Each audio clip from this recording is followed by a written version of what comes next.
Hello students, आज इस video में हम चैप्टर 7 त्रिभुजों की सर्वांग समता प्रश्नावली 7.2 से क्वेश्चन नंबर 3 और 4 सोल्व करेंगे।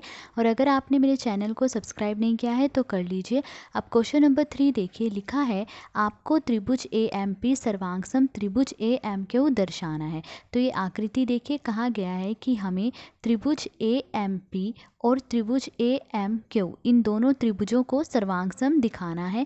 निम्न चरणों में रिक्त कारणों को भरिए। तो ये जो हमें चरण दिए गए हैं, हमें इनके कारण यहाँ पर लिखने हैं। तो देखिए, इन दोनों त्रिभुजों को सर्वांग सम दिखाने के लिए जो चाहिए वो यहाँ पर लिखा हुआ है, बस हमें कारण बताना है कि ऐसा क्यों है। फर्स्ट पार्ट देखिए, लिखा है कि पी एम बराबर क्यू एम है। तो हमें कारण बताना है कि पी एम क्यू एम के बराबर क्यों है। तो देखिए, ऐसा इसलिए है क्योंकि ये हमें दे रखा है। देखिए आकृति देखिए, ये है भुजा पी एम और ये है भुजा क्यू एम। अगर आप देखें भुजा पी एम, यहाँ पे भी दो लाइनें हैं और यहाँ पर भी दो लाइनें हैं। तो ये हमें दे ही रखा है कि पी एम जो है क्यू एम के बराबर है। तो फर्स्ट का आंसर क्या है कि पी एम क्यू एम के बराबर क्यों है, क्योंकि दिया हुआ है। तो थर्ड क्वेश्चन के फर्स्ट पार्ट का आंसर क्या है कि दिया है, कि हमें दे रखा है कि पी एम क्यू एम के बराबर है। सेकंड पार्ट देखिए, कोण पी एम ए बराबर कोण क्यू एम ई। तो हमें कारण बताना है कि ये दोनों कोण बराबर क्यों हैं। तो आकृति देखिए, कोण पी एम ए यानी ये वाला कोण, ठीक है, और कोण क्यू एम ए यानी ये वाला कोण। तो हमें बताना है कि ये दोनों कोण बराबर क्यों हैं। तो देखिए, अगर आप देखें तो यहाँ पर भी दो निशान है इस तरह से, और इस तरफ भी ये दो निशान है, यानी हमें ये दे रखा है कि ये दोनों कोण जो है बराबर है। तो ये दोनों कोण बराबर क्यों है, क्या कारण है, क्योंकि ये हमें दिया हुआ है। तो सेकंड का आंसर है दिया है, कि ये हमें दे रखा है कि दोनों कोण बराबर है। अब थर्ड पार्ट देखिए, ए एम बराबर ए एम, कि भुजा ए एम जो है भुजा ए एम के बराबर क्यों है, कारण देना है। तो देखिए, ये है भुजा ए एम, ठीक है, ये जो भुजा ए एम है वो इस त्रिभुज में भी है और ये जो भुजा ए एम है वो इस त्रिभुज में भी है। तो ये जो भुजा ए एम है ये दोनों त्रिभुजों में है, यानी उभयनिष्ठ है। उभयनिष्ठ मतलब दोनों त्रिभुजों में है, इसीलिए ये बराबर है। तो थर्ड पार्ट का आंसर है उभयनिष्ठ, कि भुजा ए एम जो है उभयनिष्ठ है, यानी दोनों त्रिभुजों में है, इसीलिए बराबर है। फोर्थ पार्ट देखिए, त्रिभुज ए एम पी सर्वांगसम त्रिभुज ए एम क्यू, कि ये दोनों त्रिभुजें सर्वांगसम क्यों है। तो देखिए, ये दोनों त्रिभुजें सर्वांगसम इसीलिए हैं क्योंकि इनमें जो है एस से एस सर्वांग समता प्रतिबंध लगा है। एस से एस मतलब दो भुजाएं और उनके बीच का कोण।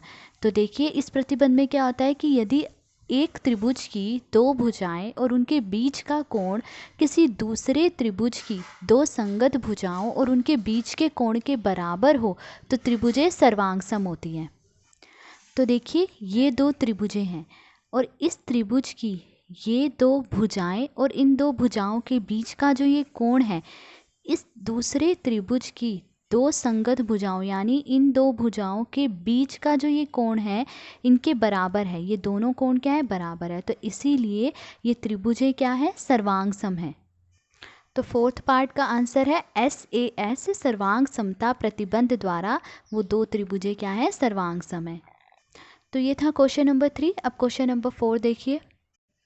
अब क्वेश्चन नंबर 4 देखिए, लिखा है त्रिभुज ए बी सी में कोण ए 30 डिग्री, कोण बी 40 डिग्री और कोण सी 110 डिग्री है।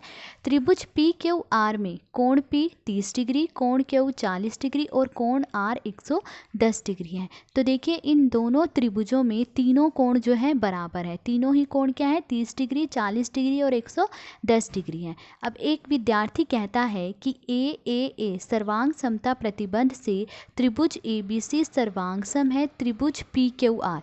क्या यह कथन सत्य है, क्यों या क्यों नहीं। तो एक विद्यार्थी कहता है कि ए इस सर्वांग समता प्रतिबंध से त्रिभुज ए बी सी और त्रिभुज पी क्यू आर ये दोनों त्रिभुजें सर्वांगसम हैं। तो अब हमें बताना है कि क्या ये कथन, कि क्या जो वो कह रहा है ये कथन सत्य है। फिर कारण देना है कि अगर सत्य है तो सत्य क्यों है और अगर सत्य नहीं है तो सत्य क्यों नहीं है। तो देखिए, ए सर्वांग समता प्रतिबंध यानी वो ये कह रहा है कि अगर एक त्रिभुज के तीनों कोण किसी दूसरे त्रिभुज के तीनों कोणों के बराबर हो तो त्रिभुजें सर्वांगसम होती हैं। तो क्या ये कथन सत्य है। हमें ये बताना है। तो ये कथन सत्य नहीं है। तो आंसर है नहीं, कि ये कथन सत्य नहीं है कि अगर एक त्रिभुज के तीनों कोण किसी दूसरे त्रिभुज के तीनों संगत कोणों के बराबर हो तो त्रिभुजें सर्वांगसम होती है। तो ये कथन सत्य नहीं है। अब हमें कारण देना है कि ऐसा क्यों नहीं है। तो देखिए कारण क्या है कि यह आवश्यक नहीं है कि त्रिभुजों की भुजाएं बराबर हों। तो देखिए ये हैं दो त्रिभुजें, त्रिभुज ABC और त्रिभुज PQR, ये दो त्रिभुजें हैं। अब देखिए इस त्रिभुज ABC में एक कोण 30 डिग्री है, एक 40 डिग्री है और एक 110 डिग्री है। और त्रिभुज PQR में भी एक कोण 30 डिग्री है, एक 40 डिग्री है और एक 110 डिग्री है। तो इन दोनों त्रिभुजों के तीनों कोण बराबर है, यानी संगत कोण जो है बराबर है। पर अगर आप देखें इस त्रिभुज ABC में ये जो भुजा BC है वो 3 सेंटीमीटर है और इस त्रिभुज में जो भुजा QR है वो 5 सेंटीमीटर है, यानी ये दोनों भुजाएं जो है बराबर नहीं है। अगर मैं इस त्रिभुज को उठाकर इस दूसरे त्रिभुज के ऊपर रखूँगी तो ये दोनों एक दूसरे को पूरी तरह से नहीं ढकेंगी। तो ये दोनों त्रिभुजें जो है सर्वांगसम नहीं है, भले ही इन दोनों त्रिभुजों के संगत कोण बराबर हैं, मतलब तीनों कोण जो हैं बराबर हैं भले ही, पर क्योंकि इनकी भुजाएं बराबर नहीं हैं तो इसीलिए ये सर्वांगसम नहीं है। तो देखिए यहाँ पर त्रिभुजों के संगत कोण बराबर हैं परंतु त्रिभुजें सर्वांगसम नहीं है क्योंकि BC QR के बराबर नहीं है। किसका निशान होता है? बराबर नहीं, क्योंकि ये जो भुजा BC है वो QR के बराबर नहीं है। तो उस विद्यार्थी का जो कथन है वो सत्य नहीं है।